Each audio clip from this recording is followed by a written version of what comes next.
The disintegration of the wisdom chain. There was a time not long ago in the measure of civilization when the past was not a burden but a compass. Grandmothers carried mythologies in their knuckles. Tradesmen passed down more than craft, they passed on values. Wisdom, that subtle amalgam of memory, moral restraint, and meaning, moved through generations like groundwater, slow but vital. Today, it evaporates in the glare of glowing screens. In the contemporary West, intergenerational wisdom has been not merely neglected, but disassembled. The old are no longer consulted, they are warehoused. The young, tutored not by elders, but by algorithms, scroll through life's existential questions in 20-second dopamine shots. This great unmooring is not a neutral drift, it is, as Nietzsche prophesied, a cultural nihilism, a loss not just of values, but of valuation itself. It is the slow arrival of the last man, one who makes everything small, who blinks when truth demands staring. The displacement of slow knowledge by instant information is the defining pathology of our time. Technology's false promise, speed without substance. The digital revolution arrived with Promethean promises, infinite knowledge, unbounded connectivity, democratic access. But unlike fire, which gave warmth and light, digitality gives only heat and glare. The net effect of information abundance has not been collective enlightenment, but individual exhaustion. We are awash in data and starved for meaning. What's worse, we have confused technology with progress.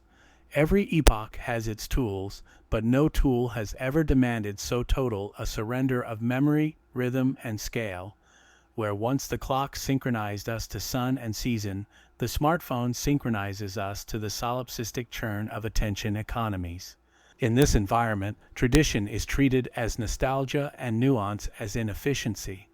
The platforms that dominate our cognition, social media, streaming algorithms, predictive texts operate on the principle that the newest voice is the truest, the loudest story the most real.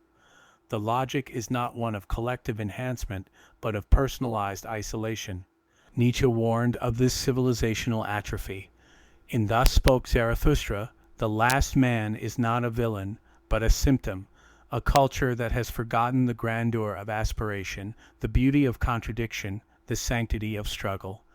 Technology, in its current state, has accelerated our march toward this flattening horizon. Artificial intelligence as countercurrent. And yet, all is not lost. We stand now at an inflection point that would have fascinated Nietzsche, perhaps even given him hope. For embedded in the very same technological ecosystem that threatens to dissolve generational continuity is a potential antidote: artificial intelligence. It is common and conceptually lazy to lump AI in with the rest of the technological deluge. But this is to miss its essential character. Unlike the smartphone or the social feed designed for immediacy and profit, AI has the capacity, when designed with intention, to become something altogether different: a custodian of memory, a pattern seeker across time, a partner in meaning making. Properly conceived, AI is not just a tool. It is an epistemological project.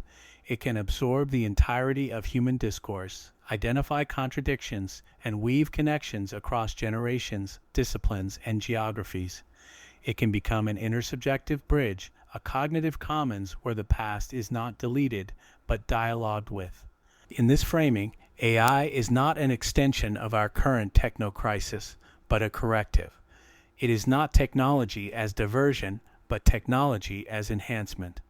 Not a reflection of individual bias, but a map of collective wisdom. The ethics of recollection. Of course, the promise of AI is not inevitable. Left to market forces, it will be trained on the same myopic datasets that gave us the current abyss.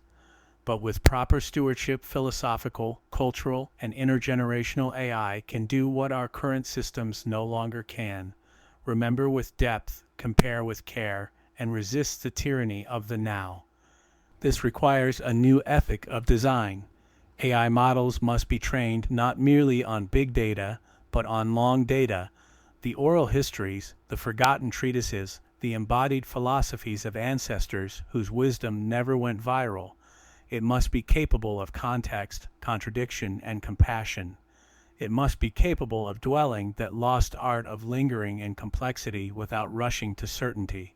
And we, in turn, must teach our students not to use AI, but to converse with it, to approach it not as a calculator, but as a library with memory and conscience. If the 20th century taught us to fear the machine, the 21st must teach us to elevate it toward a machine with memory. The arc of modernity has been one of rupture. Each generation believes itself to be the first because we have forgotten how to remember. We now possess the means to reverse this forgetting not with sentimentality, but with synthesis. Let AI become the bard of our time, not just a predictive engine, but a keeper of the long song. Let it hold the contradictions we cannot, remember the text we've abandoned, and in doing so, offer back to us what we've lost, not just knowledge, but wisdom. If Nietzsche feared the coming of a world where nothing matters, then perhaps AI, rightly oriented, can help build a world where everything connects. Not the end of wisdom, but its second beginning. Please support Carl's Mind Chimes. It's his passion and hopefully your enjoyment. Please comment and share with like-minded chimers you may know. Thanks so much for reading and thinking. How do you feel about AI?